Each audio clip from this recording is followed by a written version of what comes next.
The blizzard had been raging for 7 days straight, and inside the scattered cabins across these Montana mountains, men were burning their last furniture just to survive another hour.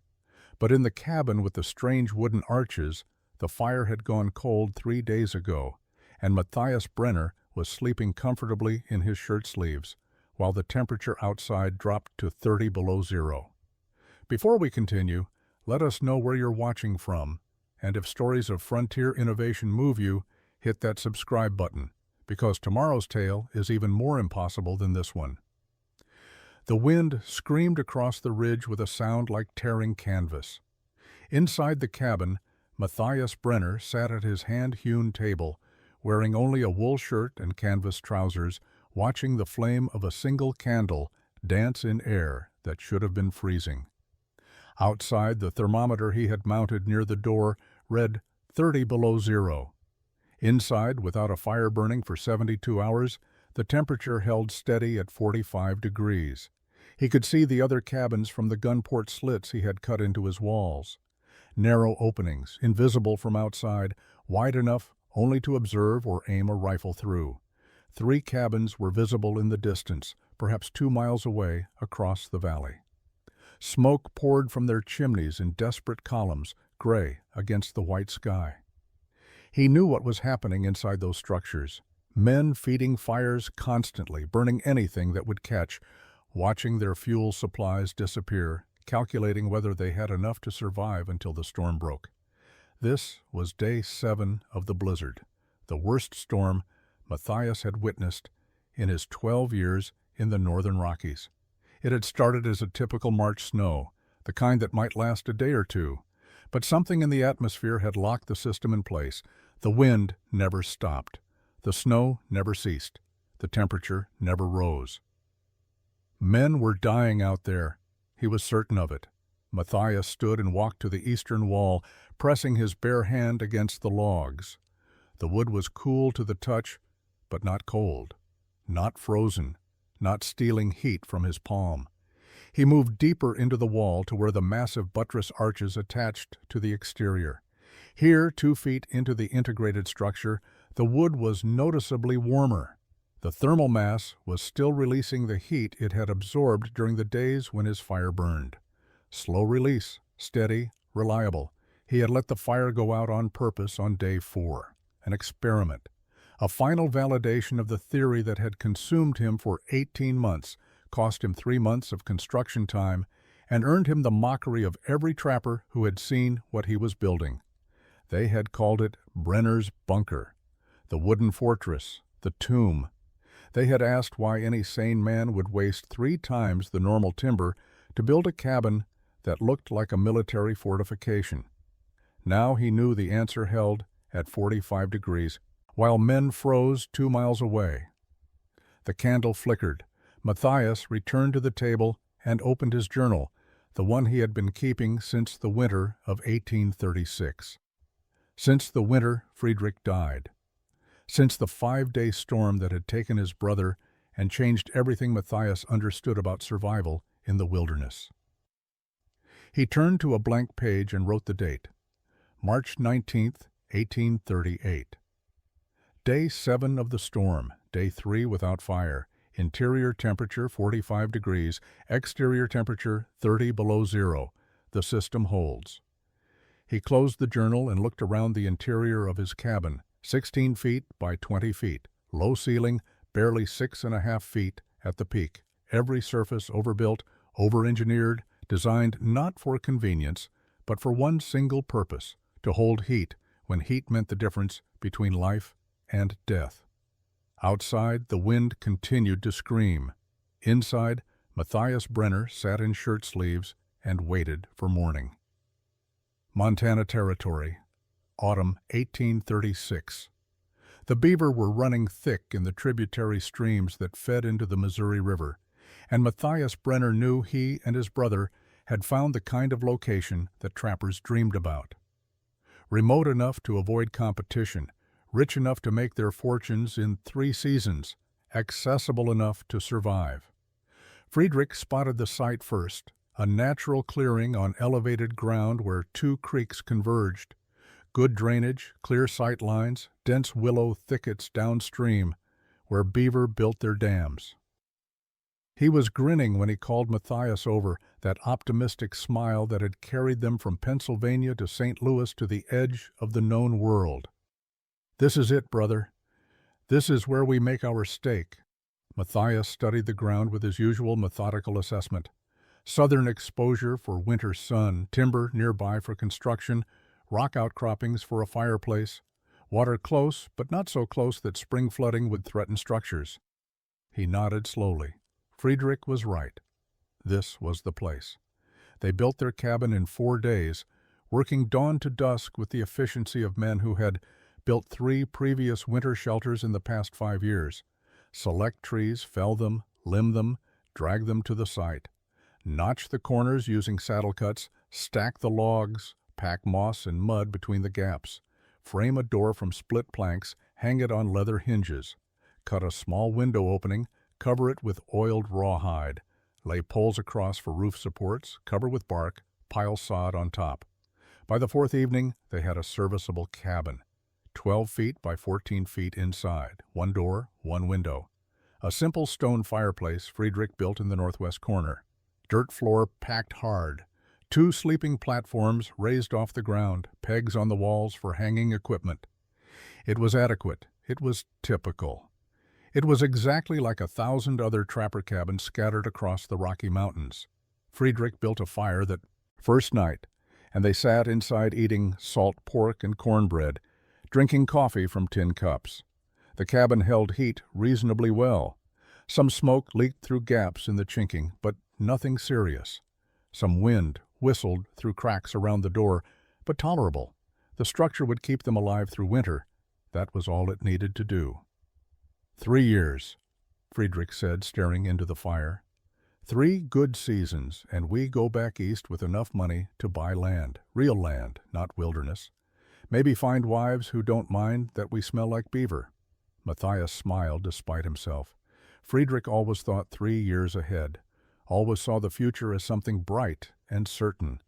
Matthias thought in shorter increments. This season, this month, this week. Survive the immediate, then worry about what comes next. They set their trap lines the following morning, 40 traps distributed across 6 miles of creek. The beaver were plentiful, healthy, their pelts thick with approaching winter. The brothers worked well together, each understanding the other's rhythm. By late November, they had stretched and dried over 200 pelts.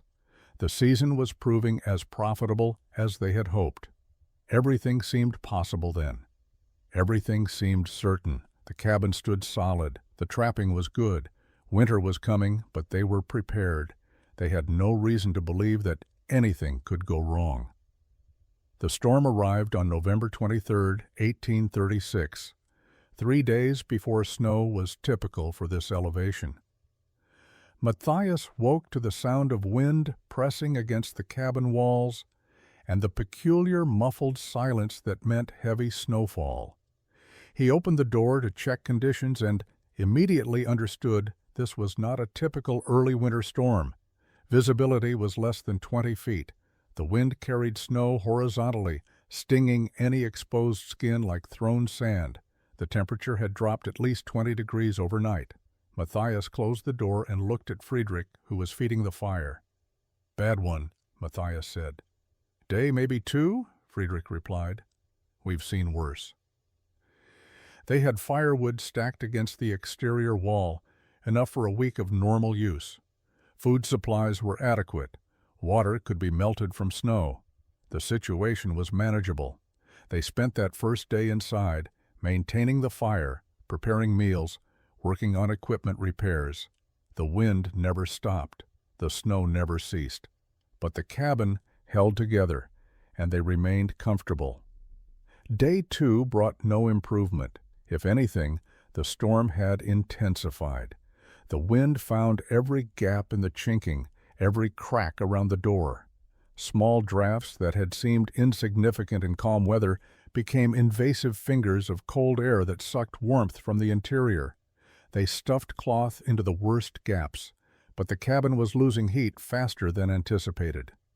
By evening of day 2, Matthias went outside to retrieve more firewood from the stack. The snow had drifted 4 feet deep, against the cabin wall.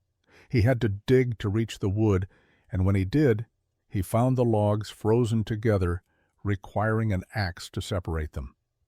The task that should have taken 5 minutes took 30. When he came back inside, his hands were numb, and frost had formed in his beard. Day 3, they realized the storm was not breaking. The wind continued with mechanical consistency, the temperature remained brutally cold, and their firewood supply, which should have been adequate, was burning faster than expected because the cabin could not hold heat efficiently. They began rationing fuel, letting the fire burn smaller, accepting lower interior temperatures to extend their supply. Friedrich suggested one of them make a run to the tree line to gather deadfall, but Matthias refused. Visibility was 0. Temperature was lethal. A man could get lost 30 feet from the cabin and wander until he froze. They would manage with what they had. Day 4 brought the critical calculation. They had perhaps one more day of firewood at current consumption rates. After that, they would need to burn their spare equipment, tool handles, the extra trap frames, the sleeping platform lumber, anything wooden. Matthias began identifying what could be sacrificed, prioritizing items by necessity versus fuel value. That night, the temperature inside the cabin dropped below freezing for the first time. They wore every layer they owned, huddled near the diminishing fire, and waited for dawn. Day 5 began with a sound Matthias would remember for the rest of his life. The crackling whisper of the last piece of firewood being consumed by flames that were already dying. They had burned everything, the spare trap frames, both sleeping platforms, 4 tool handles, the wooden pegs that had held equipment on the walls. Even the board Friedrich had been shaping into a replacement stock for his rifle. The fire died at dawn. There was nothing left to feed it. Within 30 minutes, the interior temperature began dropping measurably. Within an hour, frost formed on the interior walls. Within 2 hours, the cabin temperature matched the exterior air, 15 below 0. They sat together on the dirt floor, backs against the wall, wrapped in every blanket and hide they owned, wearing every piece of clothing. Friedrich's breathing was rapid, his body trying to generate heat through metabolic activity. Matthias tried to keep him talking, keep him alert, keep him moving. But hypothermia is insidious. It doesn't announce itself with dramatic symptoms. It arrives quietly, shutting down systems incrementally, stealing consciousness in stages. "Tell me about the farm we're going to buy," Matthias said, his own voice slurred from cold. Friedrich mumbled something about Pennsylvania, about land near their cousin's property, about a house with a real stone fireplace. His words became less coherent. His eyes began to close. "Stay awake," Matthias said, shaking him. "Friedrich, stay awake." But his brother was sliding into the sleep that precedes death. Matthias pulled him closer, trying to share body heat that neither of them could generate. He talked to him, told stories of their childhood, described the spring trapping they would do when this storm broke, promised they would survive this. But Friedrich's breathing became shallow, then irregular, then finally stopped altogether around midday. Matthias held his brother's body through the rest of that day and the night that followed. The storm continued. The cold was absolute. He should have died too. By all reasonable expectations, he should have followed Friedrich into hypothermia and death. But something in his physiology, some metabolic advantage or stubborn cellular resistance, kept him alive through 18 more hours until the storm finally broke on the morning of day 6. When Matthias finally stood, his joints barely functioned. His fingers were frostbitten. His thoughts were fragmented. But he was alive, and Friedrich was not. That simple fact, that arbitrary survival, would define everything that followed. He had lived because of chance, not skill. Friedrich had died in a cabin that was supposed to protect them. And Matthias understood with absolute clarity that the structure they had built, the shelter they had trusted, had failed in the most fundamental way possible. The ground was frozen 18 inches deep. Matthias spent the morning of day 6 building a fire on the ridge where he wanted to bury Friedrich, letting it burn down to coals, scraping away the ash, then starting another fire on the newly exposed ground. The process had to be repeated 4 times before he could dig through the frost line with his pickaxe. 8 hours of work to create a grave barely deep enough to protect his brother's body from scavengers. He wrapped Friedrich in their best blanket, the heavy wool, one their mother had given them when they left Pennsylvania, lowered him into the frozen earth, covered him with soil that fell like gravel, built a cairn of stones over the grave, each rock chosen carefully, stacked to last. No words felt adequate.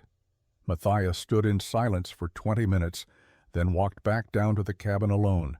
The structure looked different now, smaller somehow, more fragile. He stood outside examining it with new perception. 12 feet by 14 feet of notched logs, gaps between the timbers chinked with moss and mud that had cracked and fallen out in places, a door that fit poorly in its frame, a roof that leaked heat as readily as it would leak water. This cabin had killed his brother as surely as if it had collapsed on him. Matthias went inside and sat on the dirt floor. The interior was still bitterly cold, would remain cold until he rebuilt the fire and spent hours warming the space again. And then what? The next storm would arrive, the next cold snap, and this cabin would fail again because it was built to barely adequate standards that assumed fire would always burn and fuel would always be available. The question formed slowly, crystallizing through the fog of grief and exhaustion. Why did the fire matter so much? He thought about other structures he had seen. Root cellars that stayed cool in summer and warm in winter without any active heating. Spring houses where temperature remained constant year-round. Stone buildings in St. Louis that felt comfortable in winter despite having no fires burning. These structures maintained temperature through something other than active heating, through mass, through insulation, through design principles that frontier cabins ignored.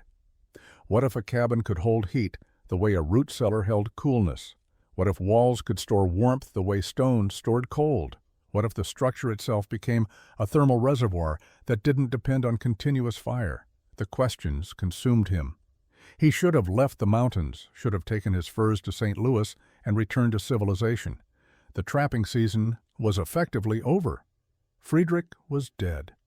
There was no reason to stay, but Matthias remained through that winter, alone in the cabin that had failed him, thinking constantly about heat and cold and survival and the physics of staying alive when fire was not an option.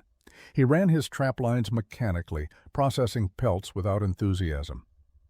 His real attention was elsewhere.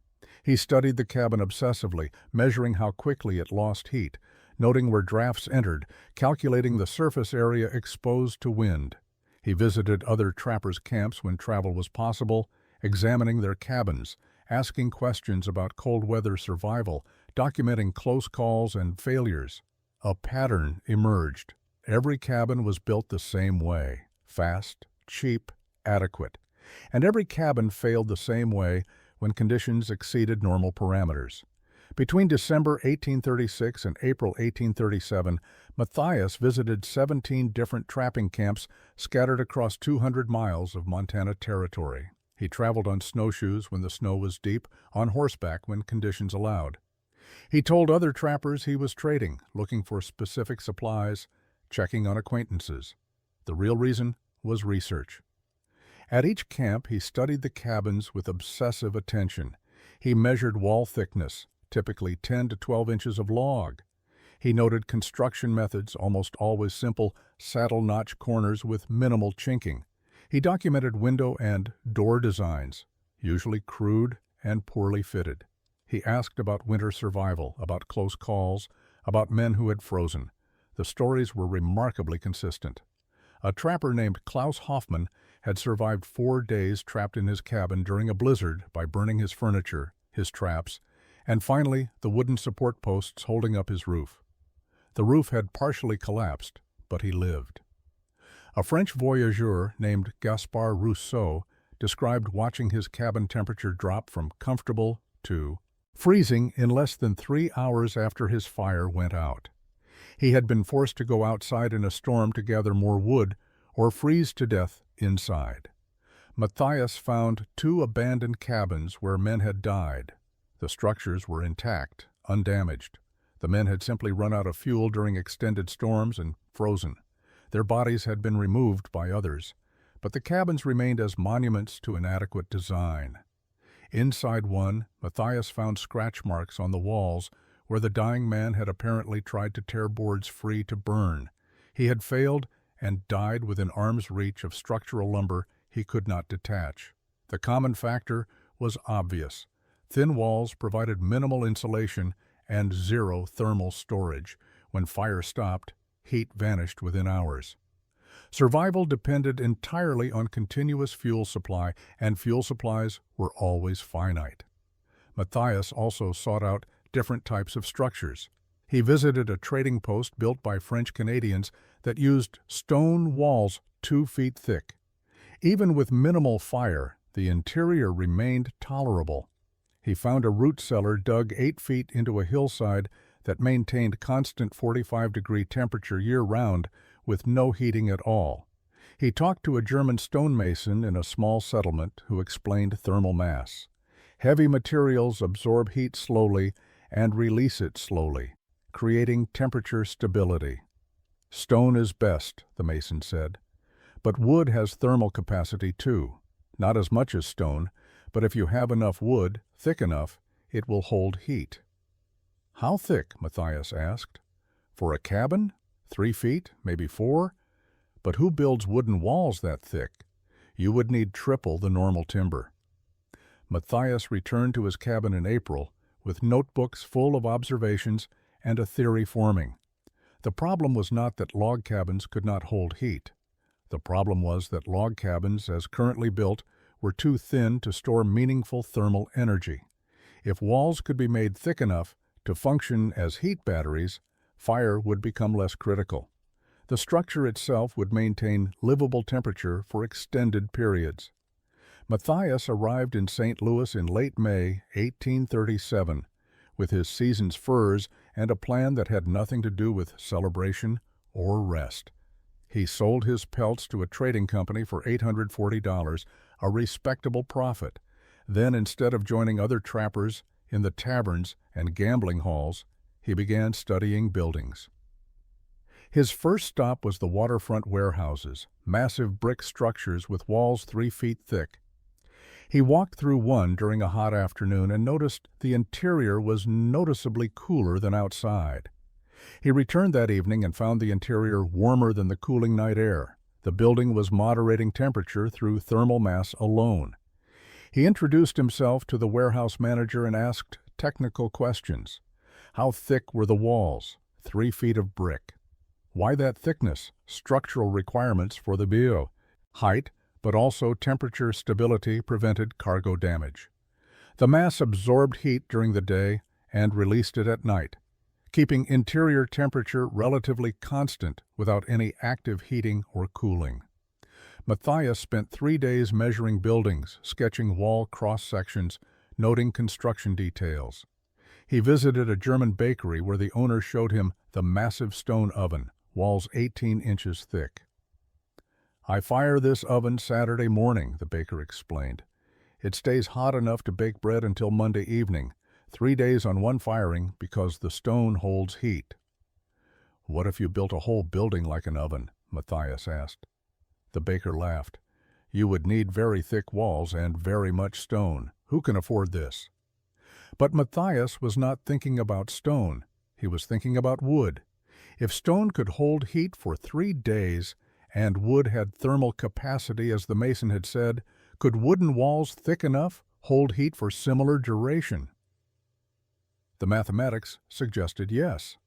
Wood had lower thermal capacity than stone, but if you increased thickness proportionally, the storage capacity could be comparable.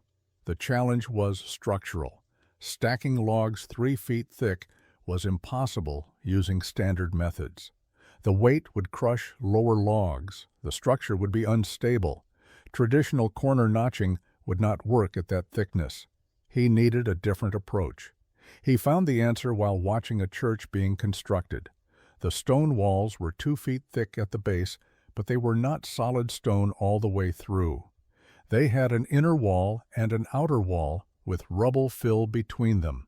And crucially, they had external buttresses, massive angled supports that allowed the walls to carry the weight of the heavy roof without collapsing inward. Matthias studied the buttresses for an hour. They transferred load from the walls to the ground. They allowed the structure to support weight that would otherwise cause failure. Could the same principle work with wood?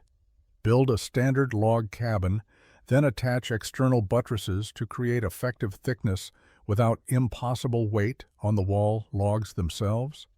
He sketched the concept in his notebook, a 12-inch log wall with external buttress arches attached, angled inward, creating total thickness of 3 to 4 feet. The buttresses would be structurally integrated, pinned to the wall logs, creating a unified thermal mass. The church construction site became Matthias's classroom for the next week. He arrived each morning and watched the masons work, asking questions until the foreman grew accustomed to his presence. The buttresses were the key to everything. Massive stone supports angled at 60 degrees from vertical, leaning against the exterior walls at regular intervals. Each buttress transferred the enormous weight of the vaulted ceiling down to the ground, bypassing the walls entirely. Without the buttresses, the walls would bow outward and collapse. The foreman explained, the roof pushes down and out simultaneously.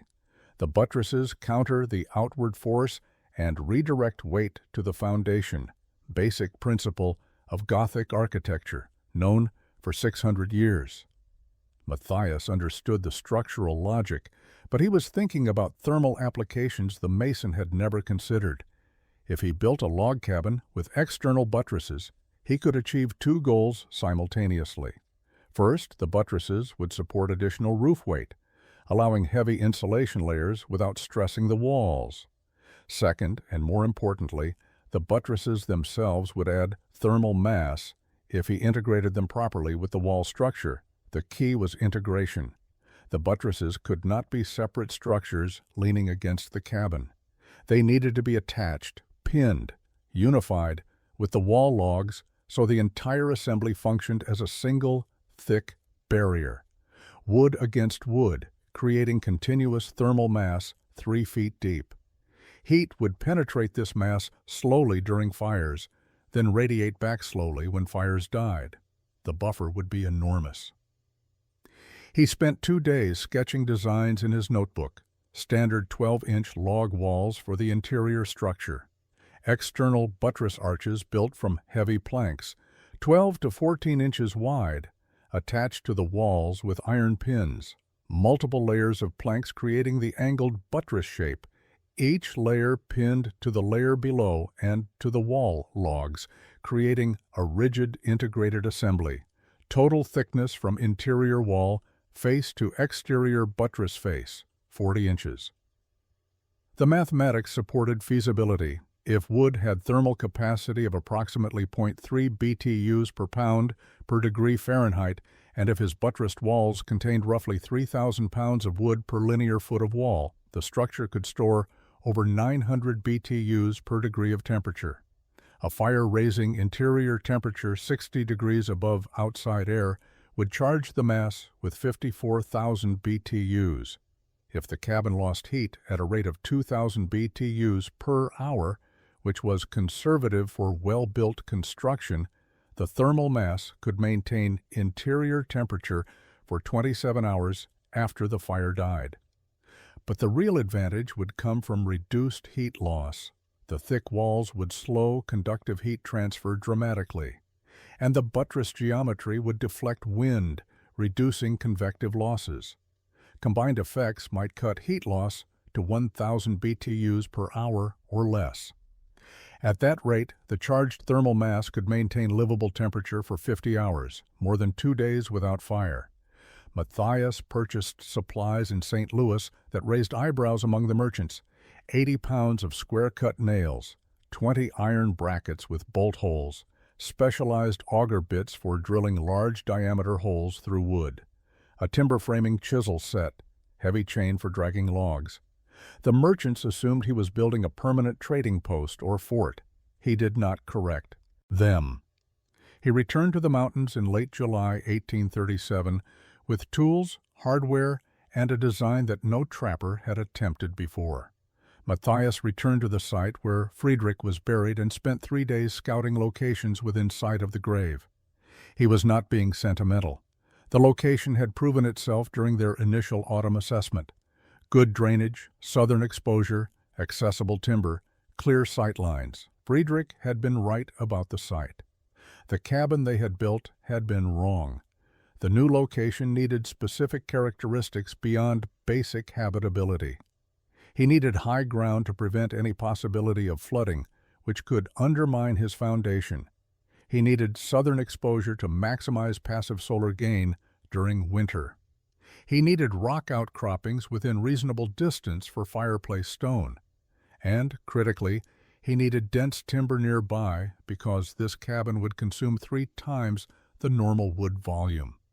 He selected a spot 60 yards upslope from where the original cabin had stood. Slight elevation gain, better drainage, marginally better southern exposure. He marked the corners with stakes, laying out a 16 by 20 foot rectangle, larger than the previous cabin, but not excessively so. The interior space needed to be compact for heating efficiency, but large enough that thick walls would not make it feel like a coffin. Then he did something almost no frontier trapper ever did. He built a foundation. Not a stone foundation in the formal sense, but a prepared base that would prevent settling and ensure structural stability. He spent a week digging shallow trenches around the cabin perimeter, 8 inches deep and 12 inches wide. He filled these trenches with stones gathered from a nearby creek bed, selecting flat rocks and fitting them carefully, creating a level platform. The work was tedious and seemed unnecessary. Other trappers built directly on cleared ground, and their cabins stood adequately for years. But Matthias understood that his design could not tolerate settling or shifting. The integrated buttress system required rigid stability. Any movement would create stress points where the pinned connections might fail, gaps where thermal mass would be compromised. The foundation had to be perfect. He used a level fashioned from a straight board and a weighted string to ensure the stone platform was truly horizontal. Adjusted rocks repeatedly until the entire perimeter sat within a 1/4 inch of level across its 20-foot length. The precision was extreme by frontier standards, but it was necessary. Everything that followed would depend on this foundation remaining stable.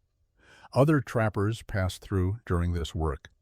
A Scots trapper named Hamish Campbell stopped for 2 days and watched with evident confusion. "You are building a foundation for a temporary cabin? This is work for a permanent house, not a trapper's shelter." "I plan for it to be permanent," Matthias replied, setting another stone. "Permanent? The fur trade is dying. Beaver are trapped out. Silk has replaced felt in hat making. In 3 years, no trappers will be left in these mountains."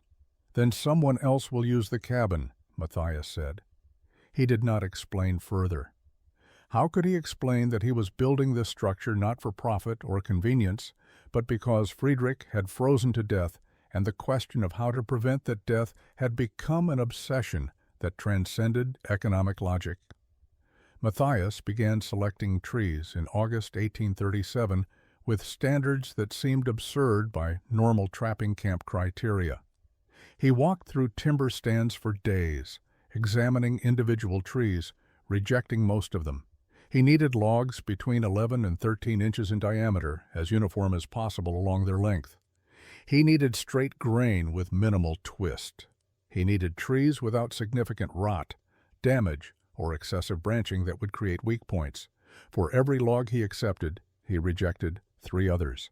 The selection process took 2 weeks before he had identified 32 trees suitable for his requirements.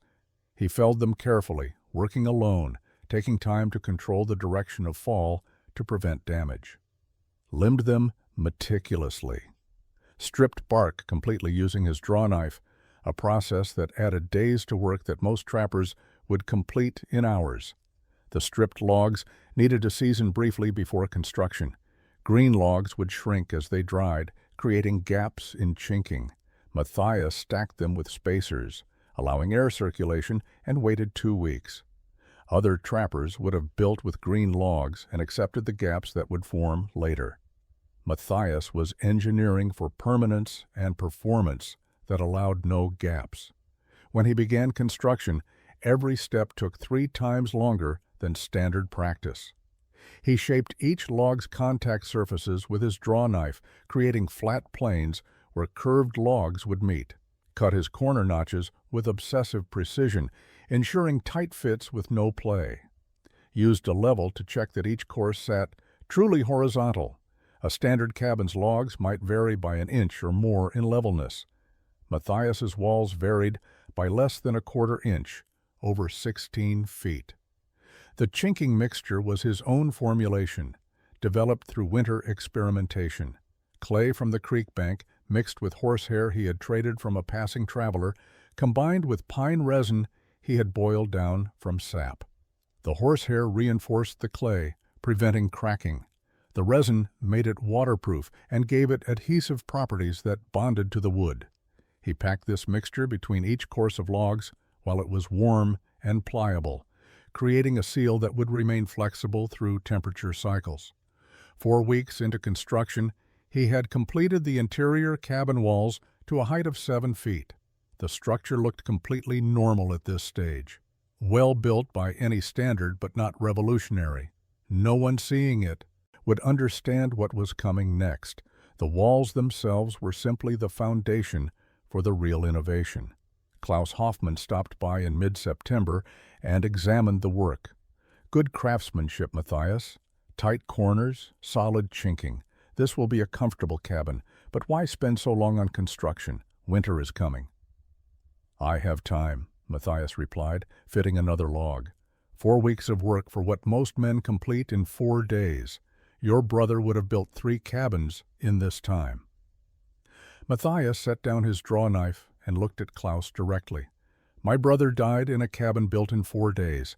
I am building something different. The buttress construction began in late September 1837, and within 2 days, every trapper within 10 miles had heard about the strange German building a second wall around his cabin. Matthias started by selecting logs for the buttress planks, choosing trees 14 to 16 inches in diameter with the straightest grain he could find. These would become the structural elements of his thermal mass system. He built a pit saw specifically for this work, digging a trench 6 feet deep and constructing a frame over it that would hold logs horizontally. One man worked above, one below, pushing and pulling a long 2-handled saw through the length of each log, creating planks.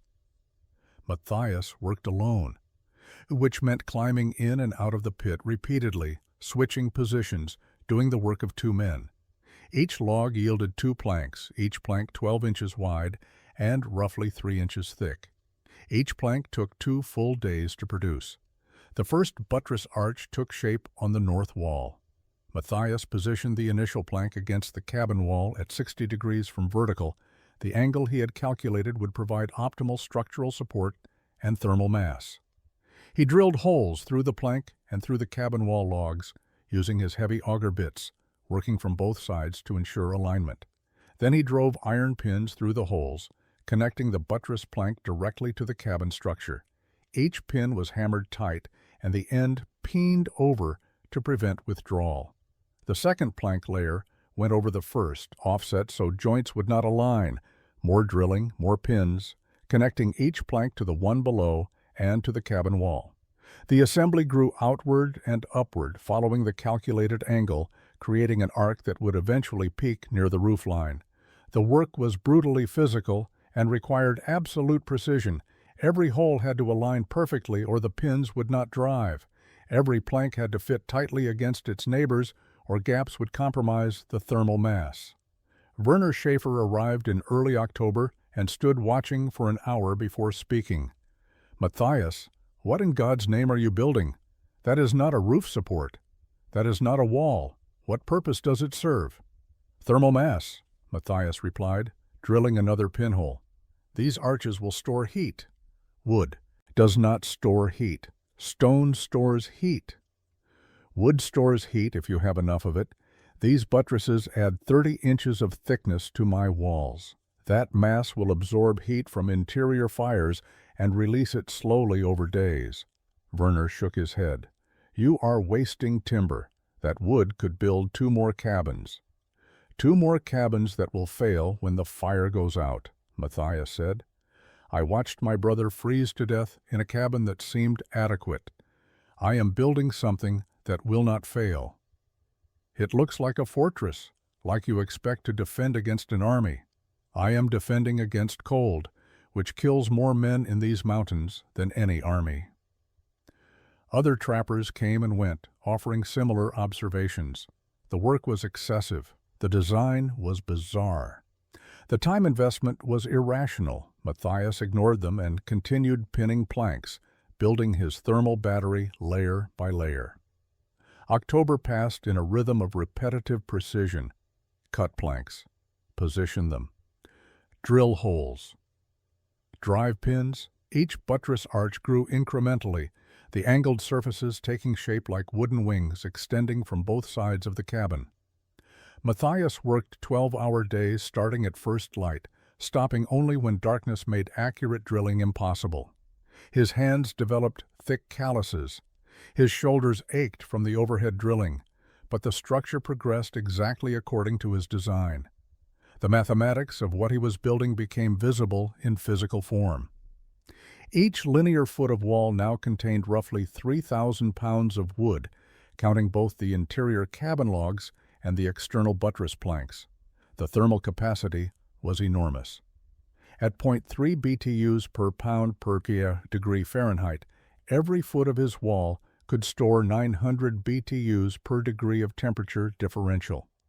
With 60 feet of wall perimeter, his total thermal mass could store 54,000 BTUs for every degree he raised interior temperature above exterior temperature. Other trappers continued to visit, drawn by curiosity and disbelief. A French voyageur named Donat Giroux examined the buttress attachments and admitted the engineering was sound. "Structurally, this is solid work. These arches will support tremendous roof weight, but for thermal storage, I have doubts. Heat rises and escapes through the roof. Your walls will never get warm enough to store significant energy." Matthias had considered this. His response was to build a roof system as over-engineered as his walls. Heavy ridge poles spanning the width, spaced closer than normal. Thick split planks laid across them, creating a solid deck. Multiple layers of birch bark for waterproofing, then a 6-inch layer of sod, living earth that would root and create insulation value exceeding anything standard construction achieved. The roof would be heavy enough that standard walls would struggle to support it. His buttressed walls would carry the load easily. By late October, both buttress arches were complete. The cabin looked profoundly strange, a normal log structure at its core, but flanked by massive angled wooden barriers that made the whole building appear fortified. The low profile and thick walls gave it a bunker-like appearance that invited the nicknames other trappers immediately assigned: Brenner's Fortress, the Wooden Bunker, the Tomb. Klaus Hoffmann returned in early November and walked slowly around the completed structure. "I have never seen construction like this. It is either genius or madness, and I cannot determine which. How long did this take you?" 14 weeks from foundation to completion, Matthias said. 14 weeks. Most men build a cabin in less than a week. Matthias, you have invested an entire season in this. Was it worth the time? "I will know when winter tests it," Matthias replied. "If this cabin holds heat the way I calculate it should, every hour I spent building it was worthwhile. If it fails, Then I wasted 14 weeks and learned that my theory was wrong. Either way, I will have an answer. And if your brother had lived, would you have built this? Matthias looked at the cabin, at the massive buttresses, at the structure that represented months of obsessive work. No, he said quietly. If Friedrich had lived, I would have built a normal cabin and never questioned whether better methods existed. His death taught me that adequate is not sufficient. The door and entrance presented unique challenges that Matthias addressed in November 1837. A standard door mounted in a standard frame would create a thermal breach through 40 inches of carefully constructed mass. Every time the door opened, heat would pour out through the gap. The solution required rethinking what an entrance meant.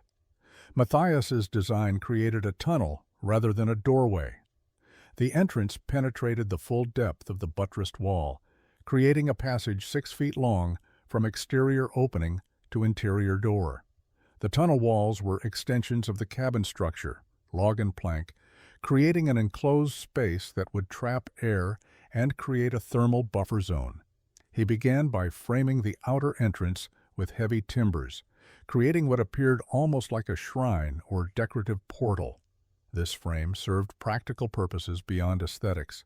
It supported the buttress planks above the entrance opening and created a defined threshold that would prevent snow accumulation from blocking access.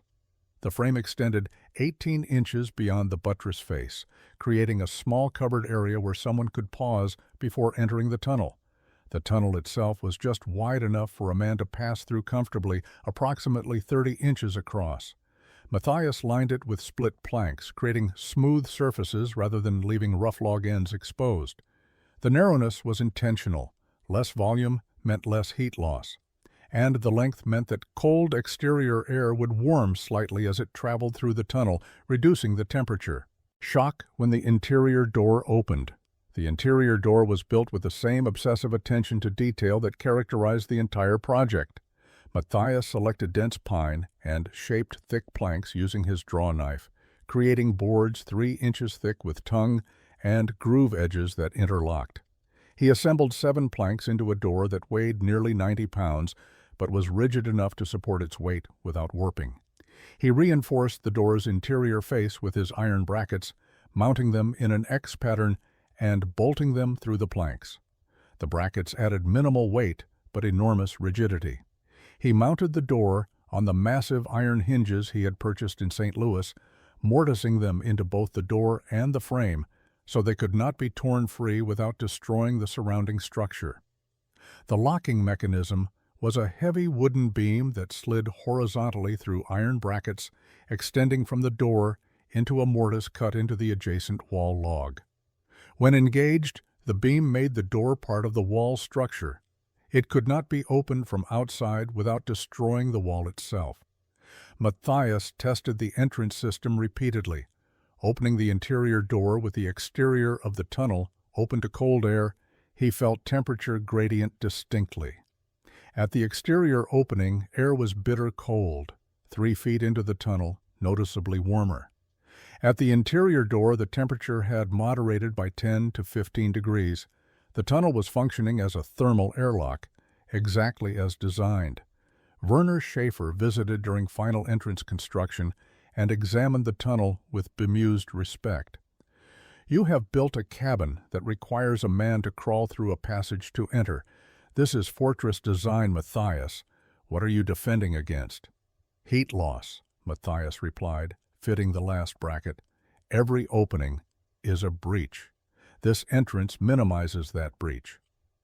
Matthias moved into the completed cabin on December 1st, 1837, exactly 1 year and 1 week after Friedrich's death. The interior was sparse but functional, a sleeping platform built into one corner, a table and single chair, shelves mounted high on the walls for food and equipment.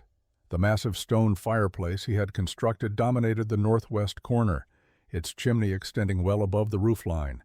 He lit his first fire on a cold afternoon when exterior temperature sat at 12 degrees above zero. The cabin heated quickly. The compact interior space, only 16 by 20 feet, meant that heat from the fireplace had minimal volume to warm. Within 2 hours, interior temperature reached 68 degrees. Matthias fed the fire steadily until evening, then banked it and went to sleep. He woke at dawn to a cabin that registered 61 degrees. The fire had burned down to coals overnight, producing minimal heat for the past 6 hours, yet interior temperature had dropped only 7 degrees. In a standard cabin, the temperature drop would have been 30 degrees or more. The thermal mass was working. Over the following weeks, Matthias conducted systematic experiments. He would heat the cabin thoroughly during the day, raising interior temperature to 70 degrees or higher. Then he would let the fire die completely and measure temperature decay over time. The results were remarkably consistent. The cabin lost approximately 1 degree per hour after the fire went out. At that rate, starting from 70 degrees with exterior temperature at 10 degrees, the cabin would remain above freezing for more than 30 hours without any fire at all. Standard cabins lost heat 5 to 8 times faster. The difference was not marginal, it was transformative. A trapper caught in a storm without adequate firewood would freeze to death in a standard cabin within hours. In Matthias's cabin, he could survive comfortably for more than a day, and survive period for several days, even without fire. He documented everything in his journal: temperature readings taken every 2 hours, calculations of heat loss rates under different exterior conditions, observations about which factors affected thermal performance. Wind increased heat loss slightly but not dramatically because the buttresses deflected most wind away from the cabin walls. Heavy cloud cover reduced heat loss marginally, probably because it reduced radiative cooling through the roof. By late January 1838, Matthias had accumulated enough data to validate his theoretical calculations. The cabin performed slightly better than his conservative estimates. Actual heat loss averaged 0.9 degrees per hour compared to his projected 1.0. The difference seemed minor, but meant his thermal reserve was 10% larger than calculated. Klaus Hoffmann visited in February and spent an evening inside. "The cabin is comfortable," he admitted. "Warmer than mine with a smaller fire. But you still need fire, Matthias. You have not eliminated the fundamental dependency." "I have reduced it," Matthias replied. "In your cabin, if fire dies, you freeze within hours. In mine, I have days to respond. That difference saves lives." Theoretical lives. Has this cabin actually saved anyone? "Not yet," Matthias said. "But it will. Eventually, a storm will come that tests this system fully. When that happens, we will know whether 14 weeks of construction was worth the investment." Werner Schaefer's cabin sat 8 miles northwest of Matthias's location, built the previous summer using standard construction methods. 4 days to build, adequate chinking, serviceable door and window. Werner was a competent trapper, careful with supplies, experienced enough to anticipate normal winter challenges. But normal winter challenges were not what arrived in late February 1838. The storm came with little warning. Temperature dropped 20 degrees in 6 hours. Wind picked up from the north, steady and brutal. Snow began, falling heavily by afternoon. Werner secured his cabin, brought in firewood from his exterior stack, and prepared to wait out what he assumed would be a 2-day storm. Day 1 passed manageably. He kept his fire burning, maintained comfortable interior temperature, rationed firewood conservatively. Day 2 brought no improvement in conditions. The wind intensified. Snow continued without pause. He began burning hotter to compensate for increased heat loss from wind. His firewood supply diminished faster than planned. Day 3, he realized he was in serious trouble. His firewood was nearly gone, and the storm showed no signs of breaking. He made the decision to go outside to gather deadfall from the nearby tree line, a dangerous choice, but seemingly necessary.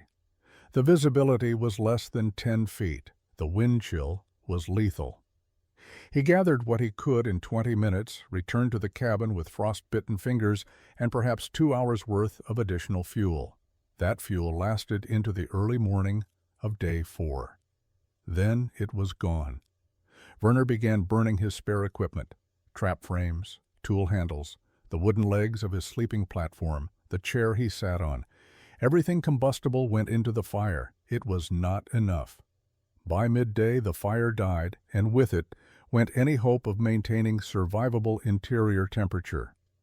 Werner survived by climbing into the small loft space above the main cabin floor. Heat rises, and the loft retained slightly more warmth than the lower level. He wrapped himself in every hide and blanket he owned and waited. The cold was absolute. His breath froze. His thoughts became sluggish. He drifted in and out of consciousness, certain he would die. The storm broke on the morning of day 5. Werner climbed down from the loft, barely able to move. His hands and feet were frostbitten. His core temperature was dangerously low. He managed to start a fire using the last of his powder and a scrap of cloth, but he knew he needed help. He set out for Matthias's cabin, 8 miles through deep snow, moving slowly, stopping frequently to rest. He arrived at Matthias's cabin 7 hours later, on the edge of collapse. Matthias brought him inside, and Werner's first sensation was confusion. The cabin was warm, comfortable. No fire burned in the fireplace. No smoke rose from the chimney outside. "How long since you fed the fire?" Werner asked through chattering teeth. 36 hours, Matthias replied, wrapping Werner in dry blankets. "The storm tested my theory. The cabin holds." March 18, 1838, Matthias woke to atmospheric conditions that signaled something unusual developing.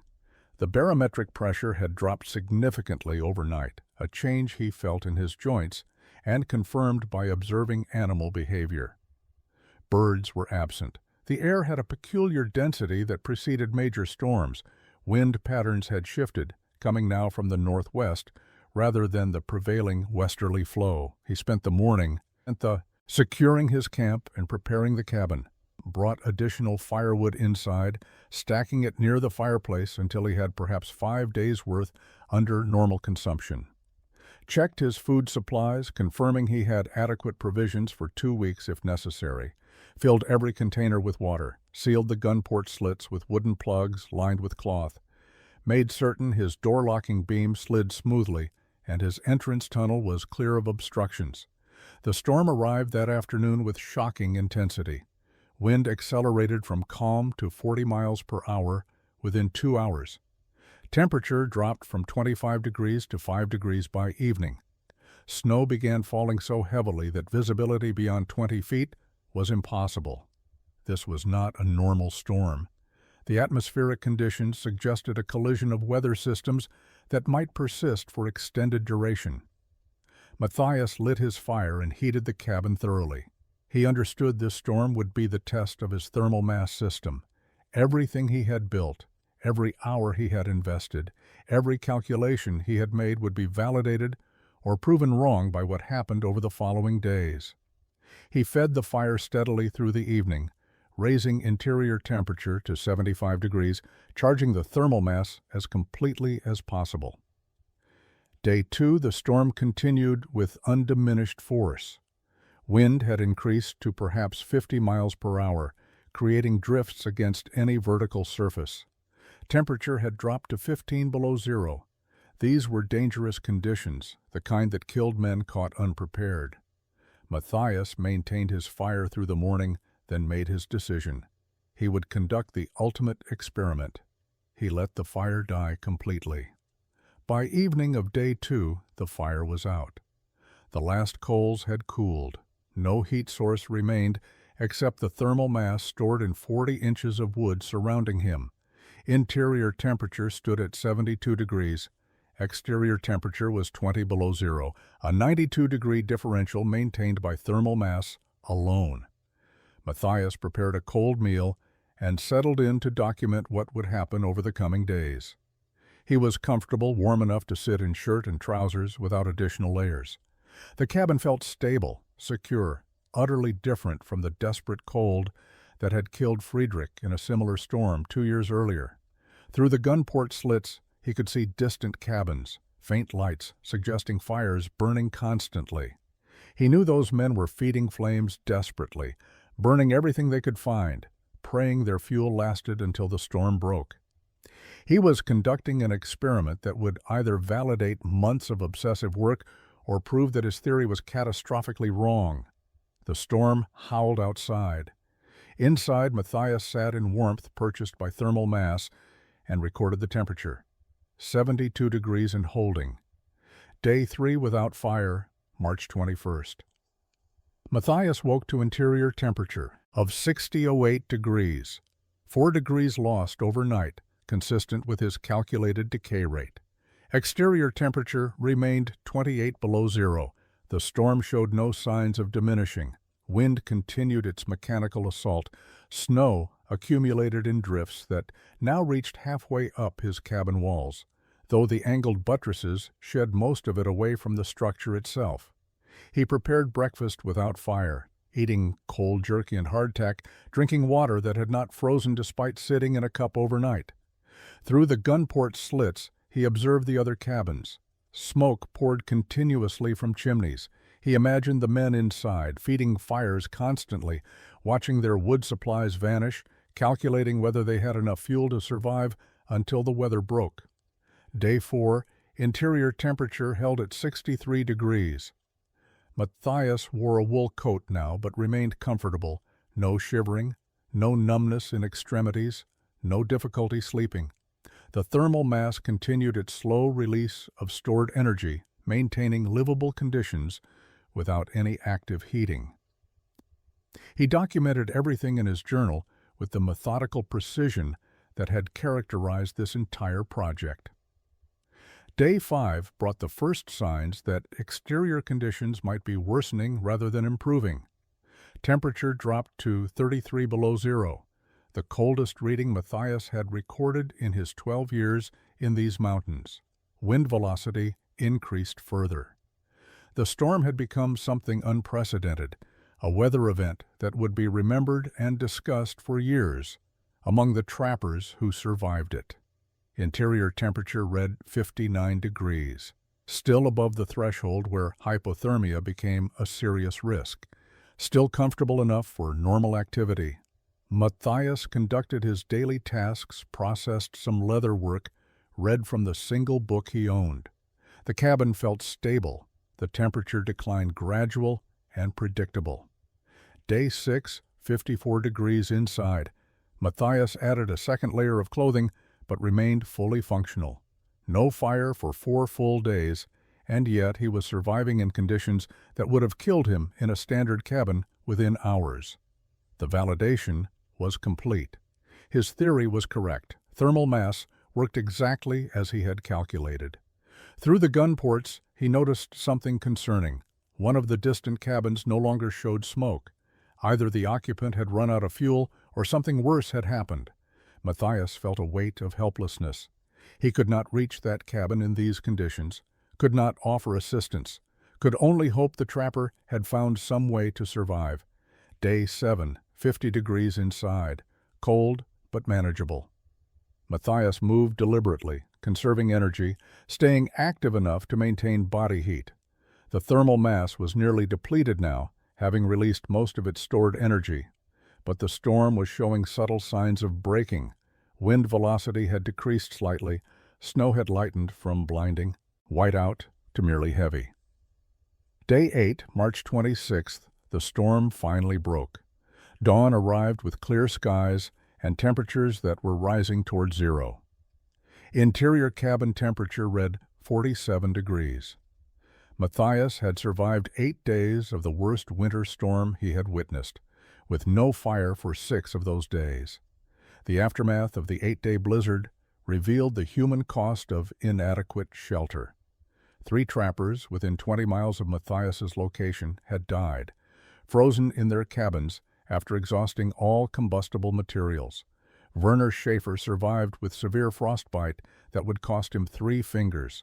Klaus Hoffmann lived only because he shared his cabin with another trapper, their combined body heat providing marginal survival advantage.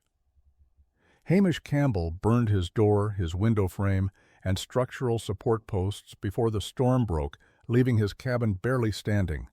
When other trappers learned that Matthias had survived 6 days without fire, initial reactions ranged from disbelief to accusation of lies. Werner confirmed the account, describing how he had visited Matthias on day 9 and found the cabin warm despite no fire burning.